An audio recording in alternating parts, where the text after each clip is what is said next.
What's going on, everyone? Welcome back to another episode of the Muscle Memoirs Podcast. Today, it is my pleasure to be joined by Dr. Chris Melby. Chris, how you doing today? I'm doing well. I appreciate you having me on here, Mike. Yeah, it's truly an honor. You are the author of a couple of my favorite research papers of all time, to be honest. I think that's a pretty nerdy thing to say, to have all-time favorite research papers, but when you look at your work, for anyone who's interested in metabolism, the components of energy expenditure, long-term weight maintenance, I mean, these are must-reads, and I will be linking those in the show notes. On a recent episode of the Muscle Memoirs podcast, we had on Alan Flanagan, and we kind of went through a general discussion on the literature on long-term successful weight maintenance, which I think sets up our discussion today quite well because we're going to dive into a specific aspect, an idea that you've written extensively on, and that is the concept of energy flux. So, to get this conversation going, Chris, could you outline for us what energy flux is and just provide some basic definitions for the things we're going to be talking about today? Yes, when we talk about energy flux, we're referring to energy turnover. So it's calories in, how many calories we expend. And when we look at this flux, influx and efflux of calories, we're talking about individuals typically who are in energy balance. And what we'll get into, I think, today, Mike, is that we can achieve energy flux, a variety of different ways. One way we can achieve energy flux is to have a high energy expenditure. And this would typically involve, in a healthy way, a lot of exercise, high physical activity. But as we'll talk about, we can also, unfortunately, achieve a high energy flux state by gaining weight and becoming obese. And so we could, in essence, have high energy expenditure coupled with a match of calories when we're active, but also when we're inactive. And both of those can be high flux states if, in fact, inactivity and the driver of obesity being our obesogenic environment with high calorie availability, this increases our metabolic rate, it increases our energy expenditure, the cost of movement goes up. And so as a result, then, an individual can have high energy expenditure and still be sedentary if they become obese. So they would be in a high flux state. And that, unfortunately, is the state that we want to try to avoid. Rather, we'd like to be in a high flux state when, in fact, we have significant contribution of exercise to our total daily energy expenditure. So we want to compare and contrast these two different states of high energy flux, one being quite beneficial and the other having some untoward health consequences. Excellent. And before we get this going and dive into this rabbit hole, could you explain to our listeners what metabolic scope is, which is more or less a relative term for energy flux, correct? Yeah. So when we look at trying to quantify the energy flux, we've been talking about high energy flux, but a person could be in low energy flux as well, where they're able to maintain a fairly low amount of energy expenditure by being sedentary, but then they lower their calorie intake and have a matching energy intake with energy output in a low flux state. But when we look at this and we try to quantify this, we could simply say, well, metabolic flux then, or energy flux, is just a matter of what's your total energy expenditure. But total energy expenditure doesn't give us the details that we really need. What we want to do is sort of identify what is our total energy expenditure relative to some body size or relative to our resting metabolic rate. And so this concept of metabolic scope, and many of your listeners may actually see it as sort of a physical activity level, the abbreviated PAL. That's the energy expenditure over the course of 24 hours, then relative to or divided by the resting metabolic rate or their basal metabolic rate. And let me give you an example of this then. So let's say that an individual has total daily energy expenditure of 2,800 calories, and their energy intake matches that. So they're in energy flux at 2,800 calories. Let's say their resting metabolic rate is 1,600 calories, and they're fairly lean, active. So that gives them then a PAL, or a metabolic scope, of 1.75, 2,800 divided by 1,600. Now let's take another individual that has gained weight over the years, given our current obesogenic environment. That person has a total daily energy expenditure of 2,800 calories, but their resting metabolic rate, because of their larger size, is 2,000 calories. So now they have the same absolute energy flux as the leaner, more active person, but the relative energy flux, or metabolic scope, is only 1.4. That's 2,800 divided by 2,000. So you see that two different individuals can have the same energy flux, but for different contributions, based on the size of the person, based on their activity levels. And we think that the metabolic scope is really a good way to address this issue of energy flux, because it takes into consideration their resting energy expenditure, which is a function largely of their body size, especially their fat-free mass. I hope that makes sense. It makes complete sense. I love this idea. I think on a general level, it makes intuitive sense to most people, right? We can have a very large person with low activity, and they can expend the same total number of calories per day as a very small person who's highly physical active. And this brings us into the crux of the matter, and that is, well, why does it matter? So when we look at weight maintenance in the long term, which is such a critical issue, right? Our success rate is just it's too low, and we need to find new ways to rectify this. So this is where your research comes in. Why should we be striving for a high energy flux, or perhaps more specifically, a higher metabolic scope? Why should we be performing more physical activity per day rather than just decreasing the amount of food we're eating? Yeah, that's a good question. It's a key question. I think our evolutionary biology is such that we, tend to like foods that are higher in calories, that, are rich in fat and sugar and salt and these things that make food very palatable. Storage of calories for our ancestors was absolutely critical, for survival, and especially surviving periods where there was lack of adequate food available. And so it seems that our evolutionary biology is set up for us to want to seek out those kinds of foods that, in fact, are going to allow us to store energy so that we can buffer them those times when we have inadequate availability of energy. And of course, this becomes, problematic if our evolutionary biology doesn't match our current environment. And our current environment is that we've got an excess amount of very tasty food, highly palatable. We've got fast foods. And of course, when we mix carbohydrate and lipid together, or we mix, sugar and fat, and things like ice cream, and some of our favorite foods, are the kinds of things that our ancestors would have craved, because it would have enabled them then to survive and store away energy, given that they're not going to have access to this all the time. But of course, our current environment is that we pretty much have 24-hour access to food. And so this puts us in a situation then where weight gain is readily possible. And of course, we know that, upwards of 2/3 of Americans are either overweight or obese. And I think this is largely driven, by the availability of food.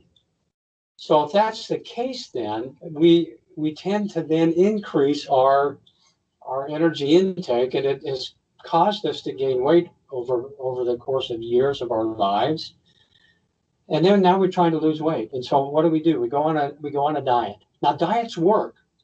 Diets will work because they lower our calorie intake. And if our calorie intake and availability of calories, from food is less than what we're expending, then we're going to draw upon those energy stores and we will lose weight. The problem is that we're using a transient approach then that is not going to provide a long-term solution because people go off diets. And I think that it's very difficult for most Americans to expect that if they're sedentary and if they have a low energy expenditure to, let's say, to begin with, as they enter adulthood, that they can match their low energy expenditure to low energy intake, given all of the food that we have available and our sort of evolutionary drive to make sure that we have adequate calories. And so the result then, of course, is weight gain. And now what do? We go on a diet. And now when we go on a diet, it's like we have achieved a situation where the body says we're sort of starving. This isn't normal. And we have metabolic factors then, I think, that are going to drive us then to regain the weight.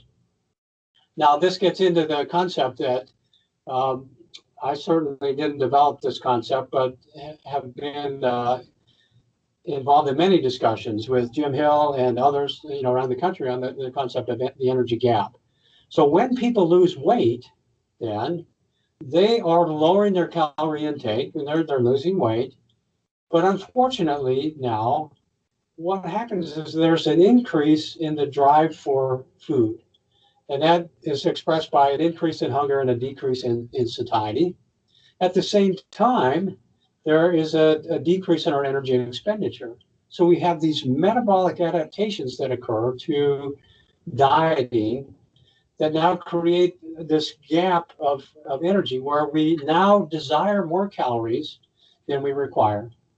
And that energy gap then, in a situation where a person has lost weight, is almost inevitably going to then drive them back to gaining weight. Now, certainly there's behavioral factors too. But I think when we have an increase in hunger, a decrease in satiety with weight loss, and then our metabolic rate drops, because when we lose weight, we will have a decrease in resting metabolic rate. We'll have a decrease in the thermic effect of food. We will have a decrease in the energy cost of activity, even if we engage in the same amount of activity, because now we're moving a mass that has been reduced now the same amount, but because our mass is reduced when we exercise, we're now as many calories as we were before. Then there's evidence that we actually become more energy efficient in expending calories when we're engaging in very low to moderate intensity exercise, which is characteristic of our activities of daily living. So weight loss then sets us up metabolically to end up having this gap where our desire for food and how much we actually require are mismatched. And the result then is that we will tend to regain the weight.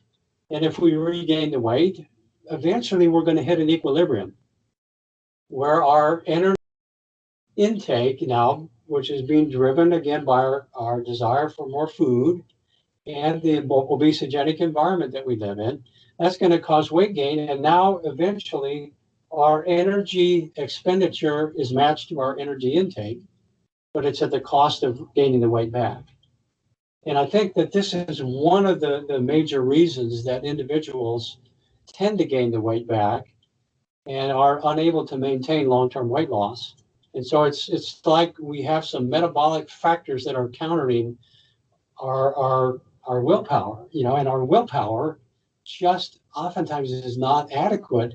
And I think it's unrealistic to expect that individuals will be able to maintain a low energy intake given the focus on food in the US. And it's a social event. Oftentimes food these days is even looked as sort of entertainment. Well, what are you doing tonight? Well, we're going out to eat.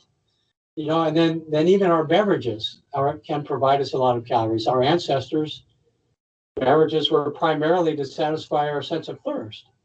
But now we use beverages actually to provide us with calories, and it's more than just satisfying thirst. So the effect then is, of course, weight gain, high energy flux again, and some of us think that maybe a high flux state is almost inevitable in our current environment, given the abundance of food that we have. And that's a major driver then of the high flux state. So how do we counter that? Well, that's where I think physical activity is absolutely critical. And that's what we, have been advocating, that we cannot neglect the importance of physical activity, because I think it's almost impossible for an individual, for most individuals anyway, to maintain significant weight loss when they're sedentary, because of all of the environmental pressures and their metabolic pressures to eat, and to enjoy food, and to, again, to pack on the pounds. So that the concept of physical activity is absolutely critical in my mind, and it's actually one of the best, if not the best, predictors of long-term weight loss success. And physical activity, unfortunately, is oftentimes overlooked. Fantastic. As you mentioned, ultimately we have this mismatch between hunger and energy expenditure. When we consider this entire concept and we look at basically the role of exercise. If we were to paint a simple picture, it would be, well, the food environment's not going anywhere. It is Right. so difficult to resist these temptations that are just put in your face on a daily basis, multiple times per day, that it's probably a good idea to increase your energy expenditure to more or less be able to have some of these things and not regain weight, rather than trying to manipulate your environment so that you don't have to deal with these foods whatsoever. Because at the end of the day, you're going to want a donut, right? And that can be what it comes down to. But when we look at some deeper nuances of this and the impact of exercise and what that can do for other factors, we can start to look at things like appetite regulation, which I think is some fascinating research that I would like for you to touch on a little bit more for our listeners. Okay. Yeah. So, one of the concepts here, this idea that, well, when we exercise, that's just going to cause us to eat more. And so, if we go out and exercise and we expend, 400 or 500 calories, going for a jog or something, or maybe it's even some high intensity exercise, that we're just going to compensate for that by eating more calories, and that's a normal, compensatory response. And so exercise really is going to have a pretty negligible effect then on our, attempting to maintain lost weight, because we're just going to eat more. But there's increasingly good evidence that exercise is an important regulator of our appetite. And I think some of the early studies, they're back in the 1950s. There was a study that was done by Jean Mayer, and it's a classic study. He was, looking at different occupations, different individuals who were working in occupations that were sedentary, and then those that they expended a considerable amount of energy in manual work. And what he found was that their energy intakes, were quite interesting, because the highest intakes occurred in those that were the most active, but also the least active. And of course, the least active were those individuals that had desk jobs, but they had high energy intake that was associated with, an elevation of their body weight. The manual workers weighed less, but so they more accurately regulated their energy intake to match their energy expenditure at a healthy body size. Whereas the sedentary individuals were not able to accurately regulate intake to match a healthy body weight. In fact, their weight increased. And there's evidence of this, that in studies that are experimental now, that have put individuals in experimental conditions on at different energy flux states, as low as, say 1.4, and then up to 1.75, 1.8.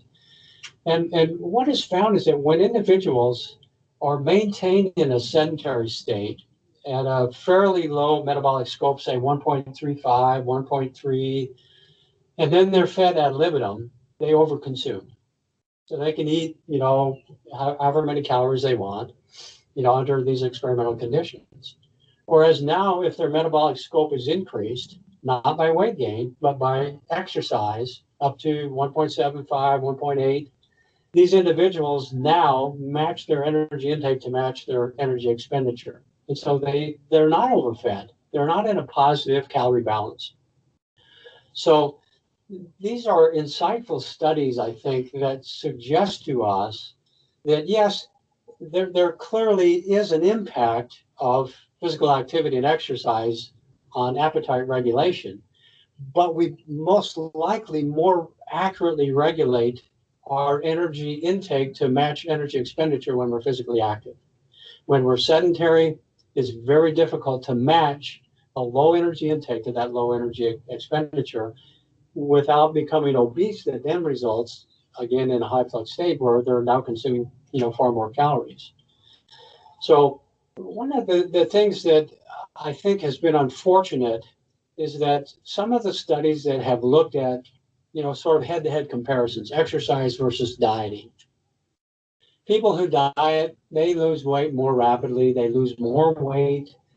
Those individuals that exercise oftentimes is pretty negligible. But I did some calculations, and I want to share those with you. So I'm going to actually look at a sheet here that's got my calculations. Well, let's say that an individual is overweight, and they decide, I need to go on an exercise program to lose weight. I'm not going to change my calorie intake. I'm going to exercise. And they've been sedentary, so they're going to have to move into this pretty gradually. But they read some recommendations and they think, okay, I should be exercising at least 30 minutes, per day, 5 days a week. So that's a total of 150 minutes of exercise during the week. Well, let's say that they have a resting metabolic rate of 1.2 calories a minute. Okay, that's about just slightly over 1,700 calories in a day. And let's say they have a standing metabolic rate, so that if they were just to stand up instead of sit, maybe it's 1.4 calories, a minute. So they're going to exercise 30 minutes, 5 times per week, and they're going to exercise at an intensity of 6 minutes. Now, for a lot of the athletes that, watch your podcast, of course, that's pretty low intensity. But, for an individual who's just starting out, 6 minutes is, that's a reasonable amount or reasonable intensity of exercise for them. So we can multiply then 6 minutes times their 1.2 calories per resting metabolic rate. So now they're exercising at a 6-fold higher metabolic rate. That's 7.2 calories a minute. Okay? 7.2 calories. Now, let's multiply that times 30 minutes. And that gives them a total of 216 calories a day of exercise energy expenditure. But that's gross. And I don't mean that, in a way. I mean, that's their gross energy cost. Okay, it's not the net cost. Because they would have expended calories anyway, even if they hadn't exercised. So we got to subtract those.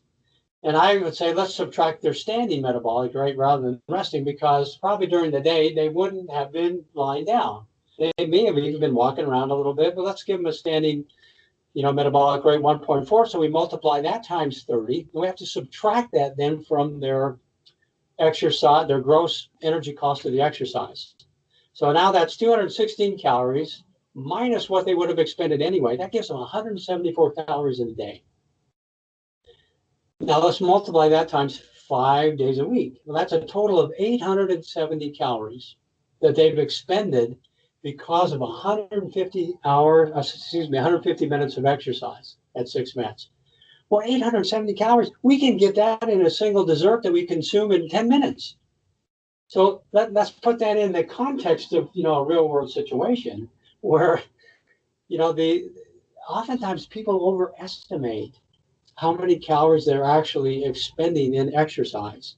And as a result, then they don't see the results. They don't see the pounds come off.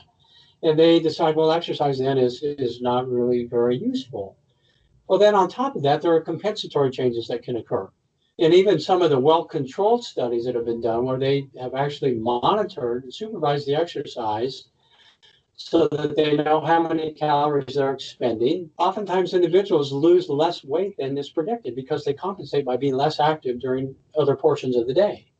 Or, of course, some individuals could compensate by eating more, with this idea that, well, I deserve a reward then because I went out and exercised, and therefore I get to have the donut, that I've been wanting and I've been avoiding. So I really think that it's been unfortunate that exercise has oftentimes been seen as sort of it's going to play second fiddle, to diet, because dieting is going to produce more rapid weight loss and more tangible results. But I think in the long term, and that's where really we've got to focus on if we're going to tackle this obesity epidemic. I think we've got to focus on the long term and not just what's going to happen, in the next month, as I try to fit into my jeans, or I, try to get ready for a class reunion or whatever. It's got to be long term, and it's got to focus on health.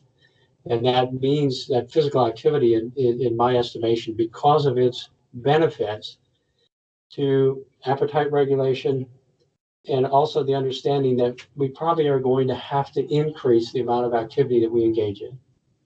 I think, fine for somebody to start with 30 minutes, 5 days a week. I think that's okay, but they're going to have to up the ante then as they move forward in order to have and achieve the benefits to weight loss of physical activity. Now, certainly they could achieve some health benefits from the sort of activity I just described, but in terms of the impact on weight, it's going to be pretty minimal.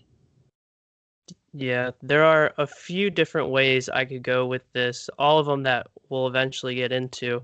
But I think in the evidence-based community, due to some specific research that we'll talk about, exercise has become downplayed to a greater extent, and they'll mention when it comes to weight loss, it doesn't really make a difference. And I think our ultimate goal today is to remind people of the numerous benefits of exercise outside of energy expenditure alone. But in this concept of energy expenditure, when we look at different forms of exercise, whether that be aerobic, endurance-based activity, or resistance exercise, a lot of people look at exercise just as a way to expend calories. And for that reason, they'll think, I want to lose weight. Okay, I'm going to go for a run. And then they'll look at resistance exercise, and on the surface, they might not really enjoy it. And then they also might think, well, pretty much half of my time spent resistance exercising is sitting down, recovering between sets. That's going to expend calories I could run. Why would I resistance exercise? What benefits is that going to have for me for losing weight and keeping weight off in the long term if it barely expends any calories? Yeah, this gets in, I think, a bit of controversy because I have seen advertisements that have sort of focused on the importance of resistance exercise to increase resting metabolic rate. Because when we engage in resistance exercise, we can see obviously some muscle hypertrophy, and that's oftentimes the goal. And the hypertrophy of muscle then would be an important component of our fat-free mass, which would then lead to an increase in our resting metabolic rate. And I've seen some sort of outlandish predictions about what one could expect in terms of increasing their resting metabolic rate or their basal metabolic rate if they engage in resistance exercise. But if you look at your average person, they may increase over the course of a couple of years, let's say a couple of months, a kilogram or 2 kilograms of mass. And it's estimated that a kilogram of skeletal muscle expends only about 10 to 12 calories, over the course of a day, a resting muscle. So the impact of increasing for many individuals their muscle mass so slightly on resting metabolic rate is going to be pretty minimal. So we got to recognize that. Now that I know that you have bodybuilders that weigh in on your podcast, and those individuals, when they've increased their muscle mass substantially, that can definitely have an impact on their resting metabolic rate. But for your average person, it's just going to be fairly small in terms of their impact on their non-physical activity energy expenditure, which is a resting metabolic rate. But we know that there are many, many benefits that can occur as a result of resistance exercise. And one of the things that I think is really important, especially as we get older, resistance exercise is critical in order to maintain functionality. And functionality enables us then to engage in a wide variety of other activities that we might not otherwise be able to. So I believe that resistance exercise, if it's fairly strenuous and we minimize the lengthy periods of time sometimes that are between sets, where an individual, just starts to talk, with somebody else, and now, pretty soon 5 minutes have elapsed between, their sets, and this is unfortunate. I think we need to minimize that. We maximize the benefits by sort of shortening the time between our sets, depending on how we do this. I know there's a variety of ways and approaches to doing resistance exercise, but I think we actually can increase our calorie expenditure pretty significantly if we do this in the right fashion. And I don't know if you know this research, but a number of years ago, we looked at very strenuous resistance exercise and the impact on post-exercise energy expenditure. Because there have been a lot of work with aerobic exercise, and if individuals exercise, say, 30, 40 minutes, then some of the early work said, well, maybe their metabolic rates will stay elevated for many hours afterward. We got this post-exercise bonus. But that didn't really pan out, for most individuals, like say the exercise, that I suggested for this individual that he was doing, probably no more than 10, 20 additional calories expended during the recovery period. But we thought, well, let's do some research looking at resistance exercise. And we actually found that metabolic rate was significantly elevated following a resistance exercise bout 2 hours after the bout, and then even elevated the next morning when we measured resting metabolic rate. It was still elevated significantly.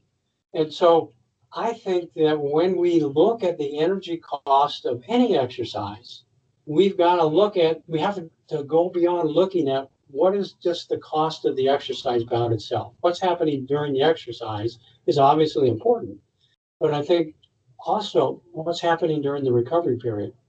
And if metabolic rate is elevated for a length of time as a result of strenuous exercise, and the type that we did was quite strenuous, we used supersetting, and it was a lengthy exercise bout.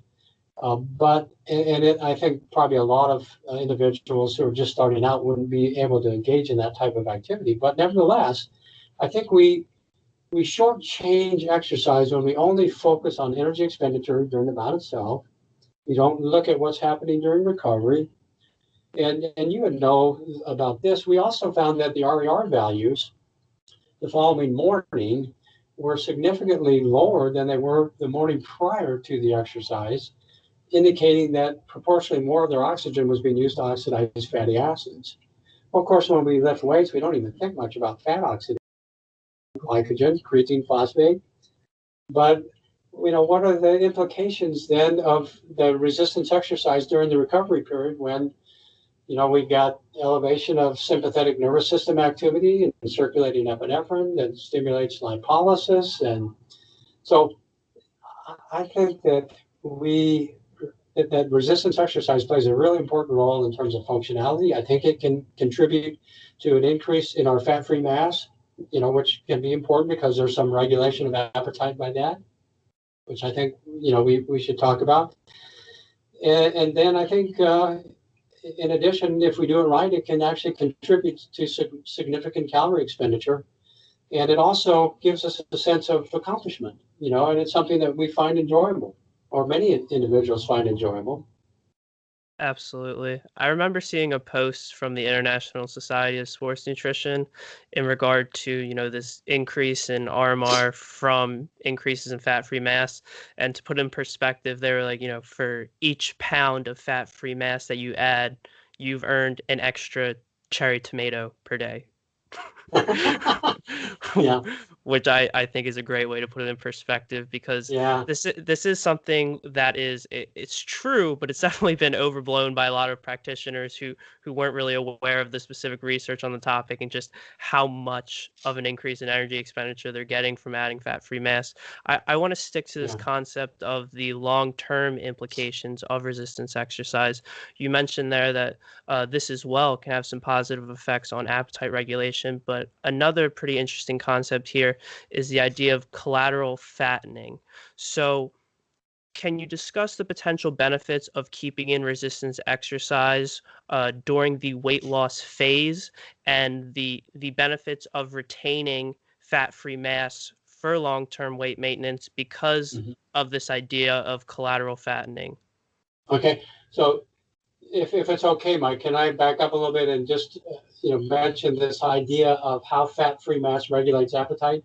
For sure. Okay, so there's the idea that our appetite is regulated has been around for a long time, and clearly we have factors that influence then our sense of satiety and hunger, and some of these are episodic in response to, we initiate a meal, and then we have some gut peptides that go up and circulate to the brain, and they tell us, look, we've had enough. Satiation occurs, we terminate our meal, we've had enough.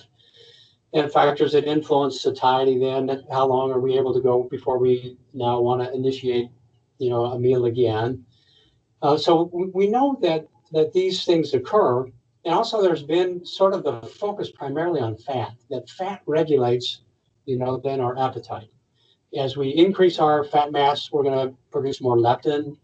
Leptin's going to circulate. Then in proportion to our fat mass, it's going to influence then some neurons in the brain that are going to tell us, yeah, we've had enough, and it'll help regulate sort of on not an episodic level per se, but at more of a tonic level, our appetite. But there's been a focus on the role of fat-free mass in regulating appetite. And in fact, in some studies, the fat-free mass actually emerged as a better predictor of energy intake than the amount of body fat that a person has. And that sort of makes sense, because if we have an increase in our fat-free mass, and that doesn't include just skeletal muscle, fat-free mass includes our internal organs then, that obviously can have high metabolic rates even when we're resting, our heart and our liver, our lungs. So fat-free mass then influences our resting metabolic rate. And then our resting metabolic rate then would influence our energy intake, is sort of the concept.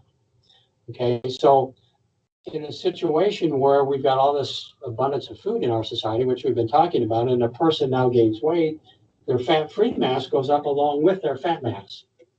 Okay, so it's not just gaining fat, there's also fat-free mass that's gained. And so this now provides incentive, we can say then, to increase energy intake based on the increase in fat-free mass. Okay, and that's sort of a passive approach. Now, the opposite of that is when we lose weight, we will lose fat-free mass, and we will lose fat mass. It seems that the leaner a person is, when they go on a diet, a calorie-restricted diet, they lose, more percentage-wise, lose more fat-free mass than a person who's obese that goes on the diet. But nevertheless, when a person diets, they're going to lose fat-free mass and they're going to lose fat mass. And what they like to do is target their fat-free mass. Well, now the idea is that fat-free mass influences our energy intake in a U-shaped fashion. And what do we mean by that? Well, when we have high fat-free mass induced by obesity, that's going to drive higher calorie intake to, keep us in energy balance. When we lose weight, now we have lost fat-free mass. And our fat-free mass now has a memory, sort of, if you want to use that term, of what it was before. And now the lower amount of fat-free mass that has accompanied our dieting, the loss of fat-free mass, actually drives an increase in energy intake. And as it drives this increase in energy intake, we have an increase in our fat mass and an increase in our fat-free mass, but they're discordant. The fat mass increases more readily than does the fat-free mass. And as a result, we're driven then to eat more calories until we finally achieve our pre-dieting fat-free mass. And then what's the result? Well, by then, we've actually over the fat that we have regained, and now we have more fat than we actually started with. And so that's sort of a description of this issue that we call, there's collateral fattening, meaning that as we have lost weight and we're gaining it back, we're gaining fat-free mass up to a point that now our appetite says, okay, now we've hit equilibrium. But it's at the cost of overshooting with the amount of fat that we've actually gained. And this occurs with many people where, in fact, when they have dieted, then they go off their diet for any number of reasons. They may overshoot and actually increase their fat mass more so than they're regaining all of their fat-free mass. And obviously that's something that they want to avoid, but that can be very, very detrimental, obviously. Yeah, this is just, it's such an interesting concept because we do have a lot of physique athletes that tune into this podcast. And this is something that's particularly to the point for them, and that at the end of a contest prep where they're extremely lean, their appetite's out of control, they have no more shows scheduled for the year, and they just eat everything in sight. It's not uncommon to see these people surpass their initial weight before they started their lengthy diet, and they'll still be hungry. And they're like, what is going on? I've put on 30 pounds, my appetite is still raging. And that's more or less we can explain through this concept. And it's that you were primed for fat gain following this extended diet, and then you consumed so much energy so quickly that we put on a bunch of fat. You didn't give fat-free mass enough time to, come along in tandem with this, and you're still lacking that initial fat-free mass that your body wants, and for that reason, your weight is significantly increased, but you still have a raging appetite. Yeah, well, and I think that's why, when we go on a diet, that resistance exercise really is important. If we can minimize the loss of our fat-free mass when we are in a hypocaloric state, this would be, I think, quite beneficial, because we might not achieve that same sort of rebound that occurs then when we're trying to maintain the weight loss. And I also think that during the weight maintenance phase, engaging in resistance exercise could be an important approach too, although this hasn't been studied very well. I think that most of the evidence that suggests that exercise is really key to maintaining weight loss or long-term weight loss success is really focused more on the endurance type of activities. But I think, given our current understanding of the role of fat-free mass, I think resistance exercise may play, an important role. What we don't know, Mike, is how much of this drive for calories based on fat-free mass is our internal organs versus our skeletal muscle, for example. And of course, resistance exercise is going to focus on, primarily hypertrophy of skeletal muscle or maintenance of that, as well as bone. So I think there's a lot that we still don't know, but I think given the current evidence for fat-free mass regulating appetite, it certainly makes sense that we would try to minimize the loss when we are dieting, and that we would also try to maximize the gains then of any that has been lost during the maintenance phase. And unfortunately, a lot of times people will step on a scale and they'll think, well, gosh, my weight isn't what I want, because they're focused, they're thinking that all their weight gain is just fat, and some of it's going to be fat-free weight. And I think they got to take that into consideration if, in fact, they're doing resistance exercise. Extremely well said. I think up to this point, we're doing a pretty good job of putting exercise on the pedestal that it deserves. But in this community, we like to get extremely attached to specific research. And for that reason, I have to bring up Herman Ponter's research, the constrained total energy expenditure model. So again, a lot of people have been downplaying the importance of exercise, and their primary reference for this seems to be the studies on hunter-gatherer populations that show a similar energy expenditure to people in developed nations. And then also it shows that basically when you get to a certain level of physical activity, we don't see further increases in total energy expenditure. Could you provide our audience with perhaps some more relevant details about this research, and then also your rebuttal to this general position put forth by many people? Yeah, I was afraid you were going to ask that, but I mean, obviously this is it's controversial. I think Herman Ponzer is an outstanding scientist. I think he's done a lot of really excellent work.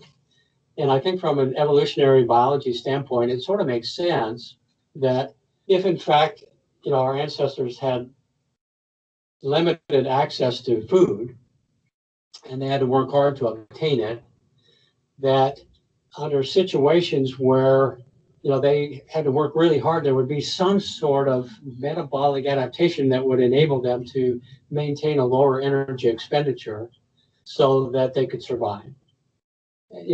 But of course, the notion is that, and that Ponzer has sort of evidence against, is the additive model. And the additive model says that our total daily energy expenditure then is going to increase in a linear fashion with increased physical activity.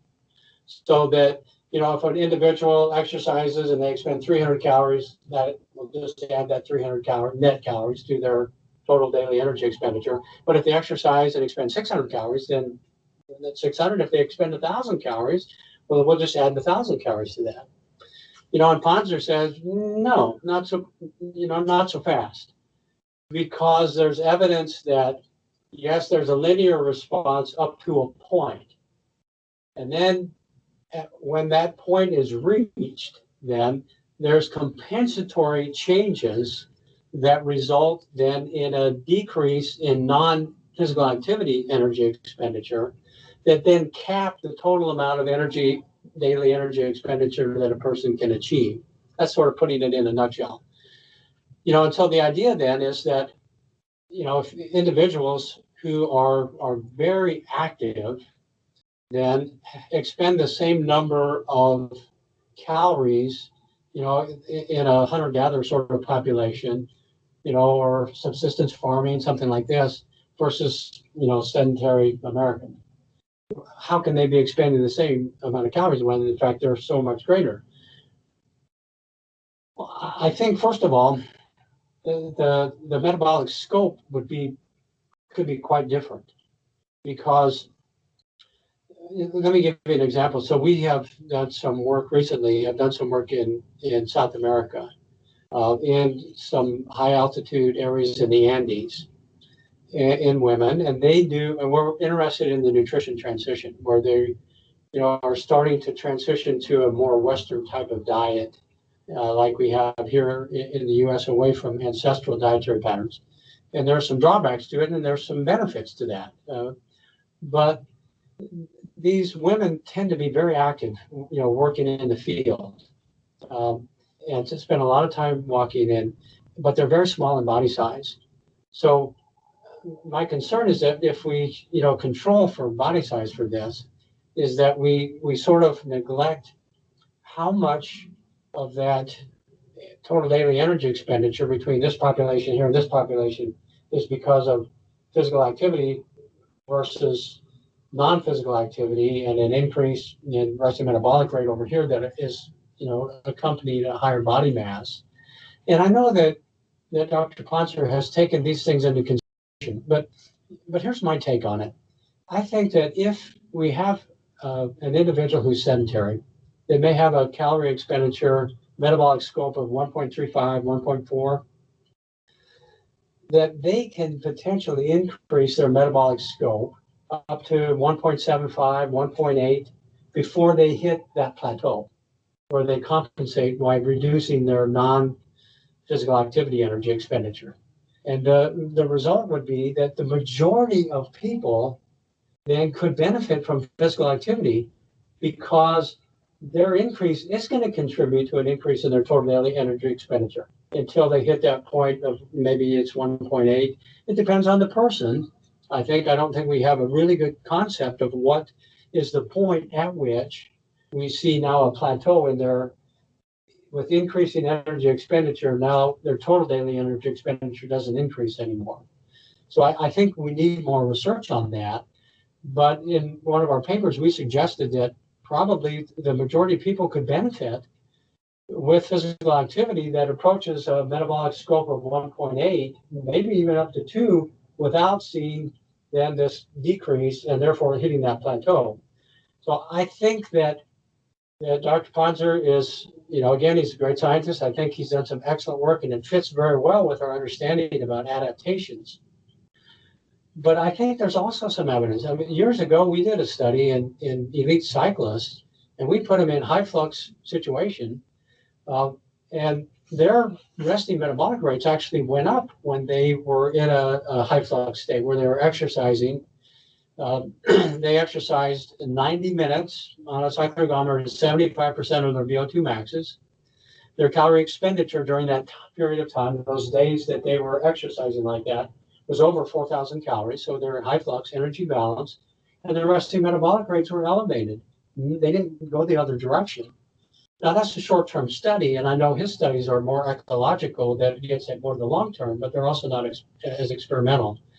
And so I think there's a lot that we need to learn. I'm probably, sort of going around and around here, but I still think the majority of people will see an increase in their total daily energy expenditure that is meaningful to their energy budget, to their total daily energy expenditure, um, you know, up to a value that's, at least 1.8. And that means they can exercise an hour without seeing any sort of decrement in their other components or their compensations in their other aspects of metabolism.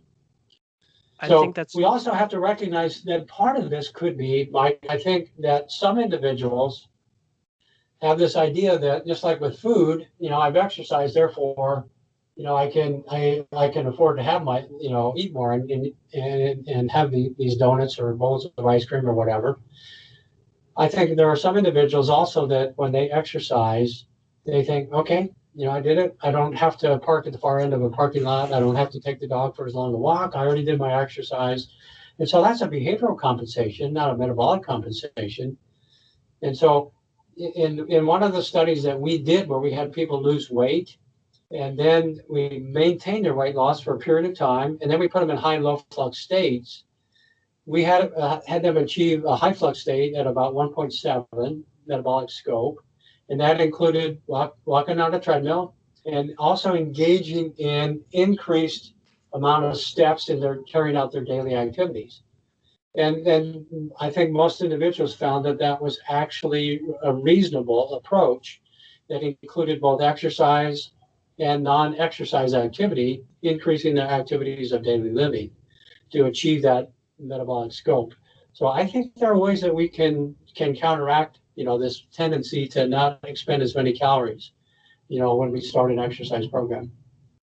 I think that's a great way to put it in perspective because, as you mentioned, we do need more research. But even if we just agree with this and understand it as is, these diminishing returns probably aren't a concern for the vast majority of Yes. people, and they can significantly increase their exercise without reaching this theoretical plateau. But that kind of leads me to another question about this, and it's purely theoretical perhaps because there are outliers to everything, right? But you mentioned these elite cyclists who had very high energy expenditures and you didn't see any decreases. What comes to mind for me are people like Michael Phelps, right? I mean, I'm sure he's so physically active. Even most people have seen like a picture of his diet at some point and like the absurd amount of calories he's eating. And I'm sure that his energy expenditure doesn't scale perfectly, right? There are definitely some diminishing returns, but it also doesn't seem like there's like this hard plateau where he's so physically active that his energy requirements really aren't that astronomical. It seems like they are still correlating pretty well. Mm-hmm. Yeah, I think so. Well, even Herman Ponzer has done research looking at athletes that do the race across the USA, for example, and he sees that they maintain on average a metabolic scope that's around 3, which is pretty substantial.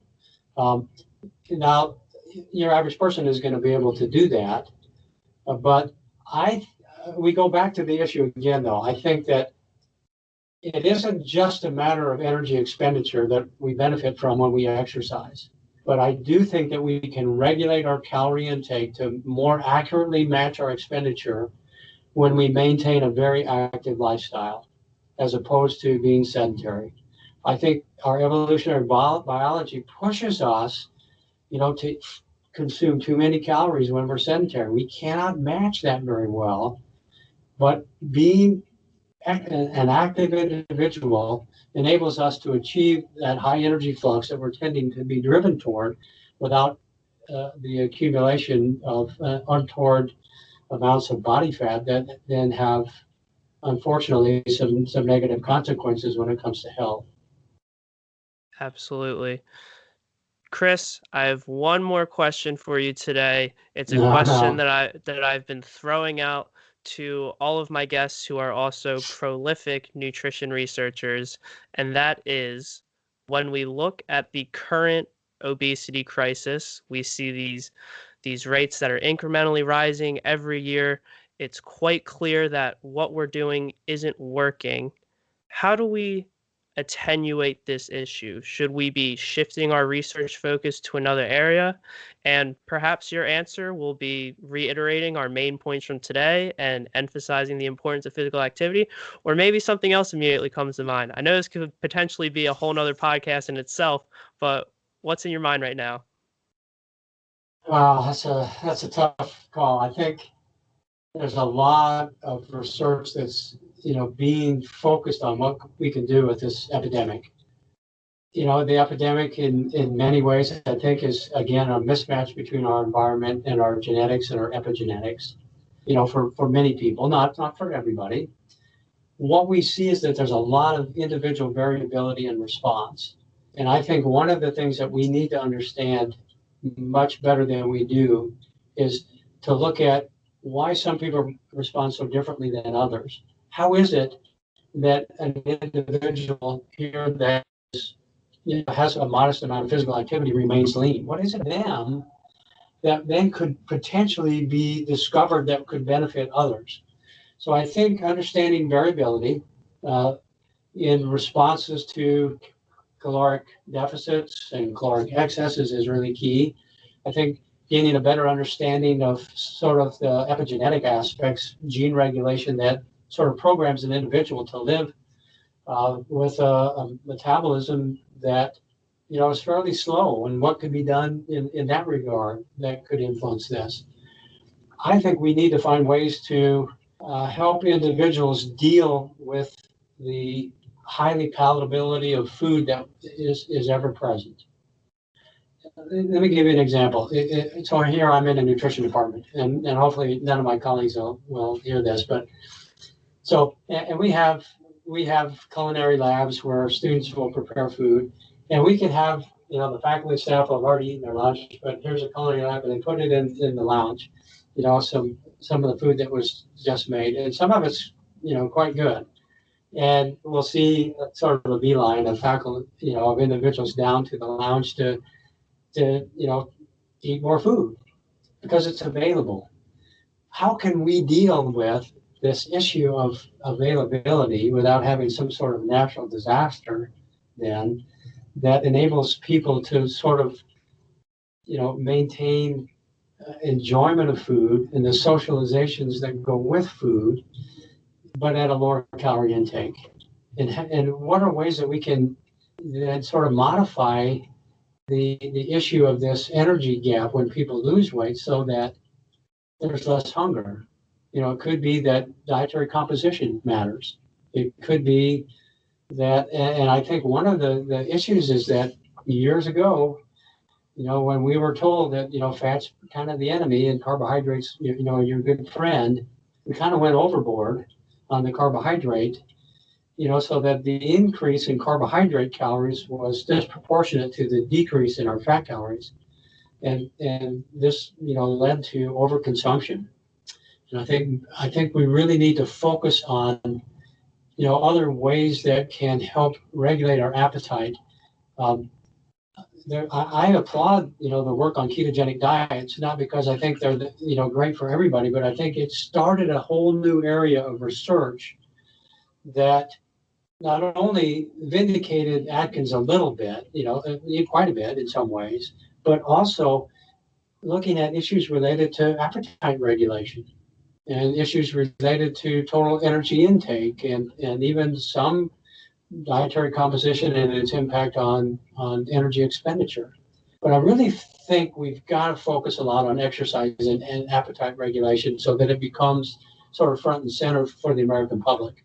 I think that's going to be really important, so that, again, sort of the take-home message is that we don't oversell the importance of exercise, but we don't undersell it as well. We give the public a realistic understanding of how this could be quite beneficial, but it's going to probably mean for many individuals more than just a casual walk. And then I think we really need to focus on obesity prevention. I think we'll make much better inroads into this epidemic if we focus on prevention and not just treatment. But prevention is harder to do. It's more difficult, and maybe it's not quite as exciting, because when we prevent something, well, nothing changed. This individual that was lean stayed lean. But I still think that we need to do that. And of course, much of this, in my mind, is going to involve public policy. And I don't know much about policy at all, but I really believe that we've got to make healthy choices when it comes to activity and food intake to be the best choices that are more convenient. So convenient choices that are healthy choices, as opposed to convenient choices that are unhealthy. Other than that, honestly, I'm kind of at a loss. I struggle with trying to figure out, okay, what can we do? This is such a huge issue. But anyway, I love those that. Those are my first thoughts that come to mind. I think those are all fantastic points. I greatly appreciate your contribution to this informal meta-analysis I've been compiling from guests such as yourself. I think we're already starting to come to some pretty apparent trends when it comes to what most people think we can do in terms of rectifying this issue. But Chris, that's all I have for you today. I greatly appreciate your time. I've enjoyed this discussion thoroughly. Thank you. Well, Mike, I appreciate you inviting me, and anything that I said that sounds pretty stupid, you can just edit out. So that'd be great. But thanks again. You have a good day and a good rest of your week. Thank you, Chris. You do the same. Okay.